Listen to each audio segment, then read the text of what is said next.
gitu. Terus sekarang gini, seibaratnya ya, seorang profesor lah misalkan, itu orang berarti orang yang punya tingkat kecerdasan yang luar biasa ya. Ketika dia menghadapi yang namanya yaitu ancaman,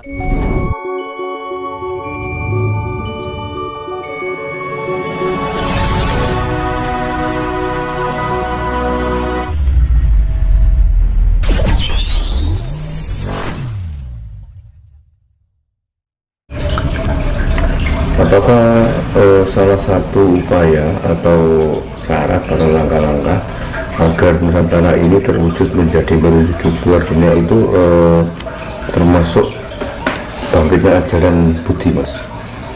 nah itu jadi yang saya tadi bilang apa tadi, budi pekerti ya. Pengetahuan orang Jawa itu lebih kompleks, lebih fleksibel, dan sifatnya universal. Gitu, orang Jawa itu pengetahuannya lebih, saiki gini, orang Jawa mengajarkan tentang tata krama, ya kan. Dari segi bahasa aja, bahasa krama halus, krama inggil, basa Jawa Kawi, macam-macam. Itu dari segi bahasa. Dari cara memanggil orang tua dengan anak muda beda. Mas, Pak, ya kan, Mbak, ya kan, Iya. Om, ibarat kita ke lebih tua manggilnya Mas, manggil di luar negeri kan nggak ada.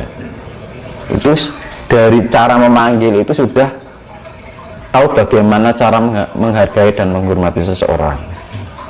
Nah, istilahnya cara basa niki tepo saliro, kita lebih bisa memahami orang lain dan menghargai orang lain dan menghormati orang lain, walaupun itu anak kecil dipanggil Dik. Nah, wong Jawa kan ngono. Nah, luar negeri kan celuk jenenge, ya tak? Itu dari segi bahasa. Iya, betul, Mas. Terus secara Jawa itu sebenarnya leluhurnya masih ada lagi. Maksudnya lagi gimana? Jadi Jawa ini leluhurnya itu ada yang lebih hebat lagi daripada Jawa itu sendiri. Terus gini, Mas Dinus, Mas Dinus kan selaku spiritualis muda, apa yang bisa Mas Dinus sampaikan pada kita ini kan kaum milenial, agar bisa intinya mendukung, support supaya apa yang dicita-citakan bangsa ini tercapai. Misalkan satu contoh, Indonesia menjadi mercusuar dunia, terus bagaimana ajaran mempersiapkan Jawa itu bagaimana, Mas Dinus? Apa pesan Mas Dinus buat kaum milenial lagi sekarang ini? Jadi kita belajar dari leluhur kita juga ya. Leluhur itu juga penting, dari adat istiadatnya, budaya, dan digabungkan dengan pengetahuan yang sekarang yang sifatnya ilmiah. Syukur-syukur bisa mempelajari tentang sains gitu. Jadi dasar utama kita latih meditasi dulu, ya kan. Itu dasar awal ya. Sering-sering melek bengi, mandi malam, meditasi, itu nanti terarah dengan sendirinya dulu.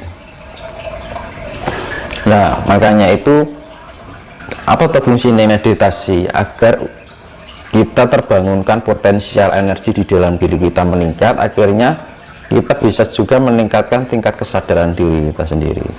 Nah, kalau kita sudah ada peningkatan tingkat kesadaran diri, kita tidak mudah terbelenggu oleh ilusi. Karena ilusi itu, kita bisa mengetahui ilusi ketika kita mempunyai tingkat kesadaran cipta. Kesadaran juga kecerdasan. Yang saya bilang dulu adalah IQ, ya. Terus kesadaran rasa juga kecerdasan rasa, yaitu SQ. Nah, akhirnya kesadaran EQ, emosional, dan kecerdasan emosional. Jadi antara kesadaran dan kecerdasan, kalau orang sudah bisa memakai tentang kesadaran dan kecerdasan EQ, SQ, dan IQ, orang tidak akan mudah dibodohi. Ya, sifatnya dibodohi ini. Kamu diberi misalnya diberi pengetahuan ini. Nanti kamu akan naik surga. Nanti kalau kamu melakukan ini, kamu akan masuk neraka. Nah, itu loh. Oh, Gusti Allah ya atau enggak kayak ancaman kayak gitu kan. Kenapa manusia harus memberikan penghakiman gitu loh. Manusia tidak berhak untuk menghakimi sesamanya. Menjat itu namanya. Ya kan? Dan orang Jawa pun tidak pernah menjat kayak gitu. Ajaran Jawa, ajaran Nusantara, nggak pernah. Kamu nanti kalau melakukan ini, nek wong Jawa ngalani ora ilok. Nah, itu kan. Perkara itu dosa, itu surga neraka itu bukan urusan manusia. Karena dalam etika Jawa seperti saya bilang, dalam etika Jawa itu tidak mengenal benar atau salah. Tapi orang yang tidak orang yang masih perilakunya masih merugikan orang lain dianggap orang yang belum mengerti, belum paham gitu kan. Kadang-kadang kita masih melakukan salah. Nah, makanya gunanya kita melakukan salah itu ketika kita mempunyai tingkat kecerdasan dan kesadaran itu, kita mempelajari kesalahan itu agar kesalahan itu menjadi suatu penjembatan untuk menuju pada sebuah kebenaran. Ya, makanya kalau ada orang salah ya jangan disalahkan. Bisa jadi itu adalah suatu perjalanan untuk menjembatani menuju suatu kebenaran. Nah, kan gitu. Sama saja. Makanya kita hidup di dalam penuh dengan ilusi. Kita berangkat dari ilusi juga. Kita diberi angan-angan, impian, harapan, cita-cita, keinginan, ya. Terus kesenangan, kesedihan. Tapi setelah kita nggak ada di dunia, hilang semuanya. Anak-anak di dunia salah. Nah, itu namanya ilusi. Ini Mas, terkait dengan bangkitnya ajaran Jawa, ajaran Budi. Kalau menurut Mas Dino sendiri, perlukah untuk Indonesia ini menjadikan sebuah lembaga pendidikan yang berbasis Jawa? Nah, itu seharusnya dari dulu. Kenapa enggak dipikirkan gitu? Ya, yaitu tadi loh, pengetahuan orang sekarang itu dibodohi dengan sifat-sifat yang membatasi. Yang membatasi yaitu tadi diiming-imingi surga, ditakut-takutin neraka. Gitu. Mau melakukan ini dianggap salah, dosa. Iya, dosa, baru masuk neraka gitu. Lalu sekarang gini, seibaratnya ya. Seorang profesor lah misalkan, itu orang berarti orang yang punya tingkat kecerdasan yang luar biasa ya. Ketika dia menghadapi yang namanya yaitu ancaman surga, iming-iming surga, ancaman neraka, itu ketika menghadapi itu kecerdasannya langsung terhenti, langsung down. Kenapa gitu? Nah, ininya kok nggak dipakai gitu. Iya kan? Seorang profesor ketika dia bisa melakukan dengan penemuan secara ilmiah ya, bisa menemukan ini, menemukan itu, bisa membuat ini, membuat itu. Tapi ketika menghadapi hal yang sifatnya membuat rahasia atau membodohi itu, yang sifatnya iming-iming surga, ancaman neraka, langsung putul, langsung terpotong, langsung cerdasannya hilang.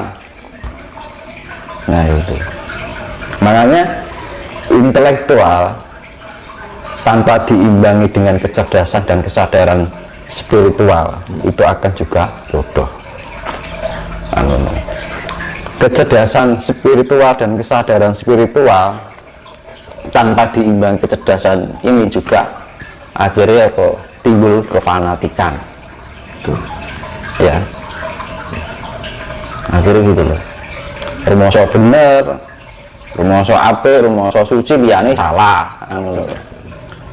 Justru orang Jawa itu tidak pernah, ajaran Jawa itu menyalahkan orang lain dan menganggap diri merasa benar. Wong Jawa itu diajari lembah manah rendah hati ya. Ya, dasarnya lembah manah, alon-alon waton kelakon, ya kan. Pelan-pelan asal tersampaikan. Sekarang apa? Ambisi yang berjalan. Alon-alon remuk, rentok apa-apa.